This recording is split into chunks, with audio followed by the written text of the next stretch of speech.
శ్రీరామ రామ రామేతి రమే రామే మనోరమే సహస్రనామ తత్తుల్యం రామనామ వరాననే శ్రీరామ రామ రామేతి రమే రామే మనోరమే సహస్రనామ ఓం నమో భగవతే వాసుదేవాయ నమః. ఉపనిషత్ దర్శనం. కృష్ణ యజుర్వేదాంతర్గత ఉపనిషత్తులలో 9వది అమృత నాదోపనిషత్. శ్లోకం: అమృత నాదోపనిషత్ ప్రతిపాద్యం పరాక్షరం త్రైపదానంద సామ్రాజ్యం పృథిమే భాతు సర్వదా. జ్ఞాని అయినవాడు ముందుగా అన్ని శాస్త్రాలని సక్రమంగా అధ్యయనం చేసి వాటిలో చెప్పిన ధర్మాలని ఆకళింపు చేసుకొని తద్వారా పరబ్రహ్మతత్వాన్ని గ్రహించాలి. ఇలా తెలుసుకున్న తర్వాత కొరువికర్రను పారేసినట్టు శాస్త్రాలన్నిటినీ వదిలివేయాలి. సాధకుడు ఓంకారం అనే రథాన్నెక్కి శ్రీ మహావిష్ణువుని రథసారథిగా చేసుకొని పరబ్రహ్మలోకాన్ని వెతుకుతూ ప్రయాణించాలి. అందుకు గాను రుద్రారాధన తత్పరుడై ఉండాలి. ఇలా రుద్రారాధన తత్పరుడైన సాధకుడు బ్రహ్మలోకంలోకి వెళ్తూ రథం నడిచినంత మేర రథంలో వెళ్ళి తరువాత తానెక్కిన రథాన్ని వదిలి పరబ్రహ్మలోకంలోకి వెళ్ళాలి. మాత్ర అంగాలతో కూడిన పదాలని వదిలిపెట్టి శబ్ద వ్యంజనాలు లేనిది స్వరరహితమైనది అయిన సూక్ష్మ మార్గాన్ని అనుసరించి లోపలికి చేరాలి. ఇలా వెళ్ళాలంటే శబ్ద స్పర్శ రూప రసగంధాలు చంచలంగా ఉండే మనస్సు అనే పగ్గాల్ని తన ఆధీనంలో ఉంచుకోవాలి. ఈ విధంగా ఇంద్రియాలన్నిటినీ తన వశంలో ఉంచుకొని సంయమనశీలుడై ఉండటాన్నే ప్రత్యాహారం అంటారు. యాగానికి ప్రధానంగా 6 అంగాలు ఉంటాయి. అవి: 1 ప్రత్యాహారం, 2 ధ్యానం, 3 ప్రాణాయామం, 4 ధారణ, 5 సత్యాసత్య విచారణ, 6 సమాధి అనేవి. ఏ విధంగానైతే పర్వతాల నుంచి ఉద్భవించిన గైరిక లాంటి ధాతువుల్ని కొలిమిలో పెట్టి ఊదితే వాటిలో మాలిన్యమంతా తొలగిపోతుందో అదేవిధంగా ప్రాణాయామం చేయటం ద్వారా ఇంద్రియాల దోషాలన్నీ నశించిపోతాయి. కనుక సాధకుడు ప్రాణాయామాన్ని ఆచరించడం ద్వారా తనలోని మాలిన్యాలను తొలగించుకోవాలి. ధారణ చేయటం ద్వారా పాపాలను పోగొట్టుకోవాలి. అలాగే ప్రత్యాహారాన్ని ఆచరించి సంసర్గ దోషాలని నశింపజేసుకోవాలి. ధ్యానం ద్వారా అనీశ్వర గుణాలని తొలగించుకోవాలి. ఈ విధంగా సాధకుడు తన పాపాలన్నిటినీ యోగం ద్వారా నశింపజేసుకుని ఆత్మచింతన చేయాలి. యోగ క్రియల్లో ప్రధానమైన ప్రాణాయామం 3 రకాలుగా చెప్పబడింది. 1 రేచకం, 2 పూరకం, 3 కుంభకం అని. వీటిలో ముందుగా పవిత్రమైన రేచకంతో శ్వాసను వదలాలి. తర్వాత వ్యాహృతులతో అనగా ఓం భూర్భువస్వాహ కూడిన ప్రణవ గాయత్రి మంత్రాన్ని శిరస్సుతో సహా అనగా ప్రాణాయామం చేసినవాడు 3 సార్లు పఠించాలి. ఇలా చేస్తే అది ప్రాణాయామం అని చెప్పబడుతుంది. సాధకుడు తన ఉచ్ఛ్వాస నిశ్వాసాలని బంధించి తన శరీరాన్ని కదలనీయకుండా స్థిరంగా ఉంచడాన్నే కుంభక ప్రాణాయామం అంటారు. ఒక గుడ్డివాడు చూసినట్టు రూపాలని చూడటం, చెవిటివాడిలాగా శబ్దాలని వినటం, శరీరాన్ని ఒక కొయ్యలాగా భావించటం అనేవి ప్రశాంతుడిగా ఉండేవాడి లక్షణాలు. ఈ మనస్సు సంకల్ప రూపమైనది. దీన్ని బాగా విచారణ చేసి తెలుసుకోవాలి. అలా తెలుసుకున్న పండితుడు తన మనసుని ఆత్మలో స్థాపించి ధ్యానశీలుడిగా ఉంటాడు. దీన్నే ధారణ అంటారు. ఇక వేదాలకి అనుగుణంగా ఊహించడాన్ని తర్కం అంటారు. దేని ద్వారా అన్ని చోట్ల సమంగా ఉండే ఆ పరబ్రహ్మ మీద మనిషి మనసు నిలకడగా ఉంటుందో దాన్నే సమాధి అంటారు.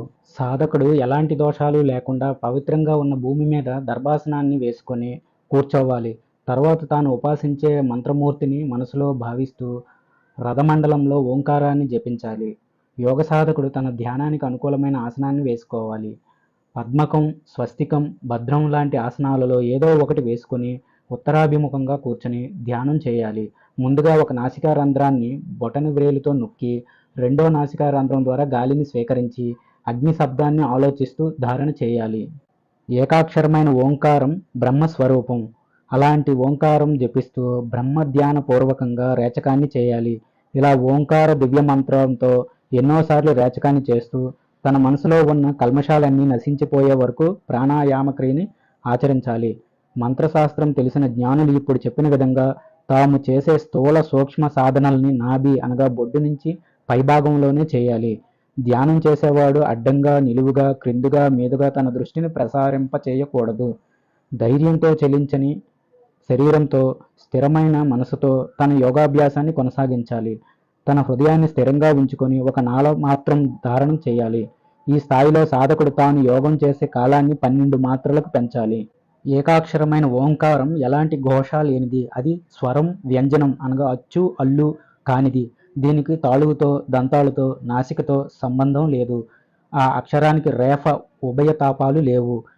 అది ఏ కొంచెం కూడా నశించదు. జీవుడిలో ప్రాణం ఏ మార్గంలో వెళుతుందో ఆ అక్షరం అనగా ఓంకారం కూడా అదే మార్గంలో వెళుతుంది. ఆ మార్గాన్నే ప్రాణాయామ మార్గం అంటారు. దీన్ని ప్రతి ఒక్కరూ అభ్యసించాలి. సాధకుడు హృదయ ద్వారం, వాయు ద్వారం, బ్రహ్మరంధ్ర ద్వారం అనే వాటిని మోక్ష ద్వారాలుగా, సుషిర మండలాలుగా గ్రహించాలి. నిత్యం ధ్యానం చేసే యోగి భయాన్ని, కోపాన్ని, సోమరితనాన్ని, అతి నిద్రని, అతి జాగరణాన్ని, అధికంగా తినటాన్ని, ఉపవాసం చేయటాన్ని విడిచిపెట్టాలి. ఇలా ఒక క్రమ పద్ధతిలో శ్రద్ధగా నిరంతరం ధ్యానాభ్యాసం చేసినట్లయితే ఆ సాధకుడికి 3 నెలల్లోనే బ్రహ్మజ్ఞానం కలుగుతుంది. 4 నెలలు గడిచేసరికి అతడికి దేవతా దర్శనం లభిస్తుంది. 5 నెలలు దాటాక సకల సిద్ధులు లభిస్తాయి. 6 నెలలు గడిచేసరికి మోక్షప్రాప్తి కలుగుతుంది. దీనికి ఏమాత్రం సందేహం లేదు. ఇక్కడ పృథివీ తత్వం 5 మాత్రలుగా, వరుణతత్వం 4 మాత్రలుగా, అగ్నితత్వం 3 మాత్రలుగా, వాయుతత్వం అనేది 2 మాత్రలుగా, ఆకాశతత్వం కేవలం 1 మాత్రగా చెప్పబడింది. సాధకుడు తన మనసుతో సంధి చేసుకుని తన జీవాత్మని ఎలాంటి మాత్ర లేని పరమాత్మతో అనుసంధానించి ధ్యానాన్ని చేయాలి. ప్రాణవాయువు అనేది బాహ్యంగా 30 అంగుళాల పొడవుతో సంచరిస్తూ ఉంటుంది. దీన్నే ప్రాణం అంటారు. 1,13,680 శ్వాసల్ని ఒక పగలు రాత్రి ప్రమాణంగా చెబుతారు. అనగా ఇన్ని శ్వాసల్ని కొద్ది రోజుల పాటు మంత్రసిద్ధి కోసం మాత్రమే చేస్తారు. సహజంగా మనిషి ఒక రోజు మొత్తంలో తీసే శ్వాసలు 21,600 సార్లు మాత్రమే. మనిషికి ప్రాణం అనేది హృదయ స్థానంలో ఉంటుంది. అలాగే అపానం అనేది గుదస్థానంలో, సమానం అనేది నాభిస్థానంలో, ఉదానం అనేది కంఠ ప్రదేశంలో, ఇక వ్యానం అనేది శరీరంలోని అన్ని అవయవాల్లో వ్యాపించి ఉంటుంది. వీటినే పంచప్రాణాలు అంటారు. ఇక వీటి వర్ణాలు అనగా రంగుల గురించి కూడా తెలుసుకోవాలి. పంచప్రాణాల్లో మొదటిదైన ప్రాణవాయువు ఎర్రటి రక్తం రంగులో ఉండే మణిలాగా ప్రకాశిస్తుంది. రెండవదైన అపానవాయువు ఇంద్రగోప మణికాంతిలాగా వెలుగొందుతుంది. సమానం అనే మూడో వాయువు ప్రాణాపాన వాయువుల మధ్యలో ఆవుపాలలా తెల్లటి కాంతితో ప్రకాశిస్తుంది. ఇక ఉదాన వాయువు గురించి చెప్పాలంటే అది నల్లటి రంగుతో ఉంటుంది. అలాగే వ్యానవాయువు అనేది అగ్నిజ్వాలలు వెదజల్లుతూ కాంతివంతంగా ఉంటుంది. ఎంతో గొప్పదైన ఈ ప్రాణవాయువు ఎవడి బ్రహ్మరంధ్రం అనగా సహస్రార చక్రంలోకి ఈ వాయుమండలాన్ని సైతం ఛేదించుకొని ప్రవేశిస్తుందో అలాంటి ధ్యానయోగ పరాయణుడు ఎక్కడ మరణించినా అతడికి పునర్జన్మ అనేది ఉండదు, అనగా మోక్షాన్ని పొందుతాడని భావం. ఇది ఈ ఉపనిషత్తులో చెప్పిన ఆత్మబోధ. కృష్ణ యజుర్వేదాంతర్గత ఉపనిషత్తులలో 9వది అయిన అమృత నాదోపనిషత్తు సమాప్తం. స్వస్తి. జయ శ్రీరామ.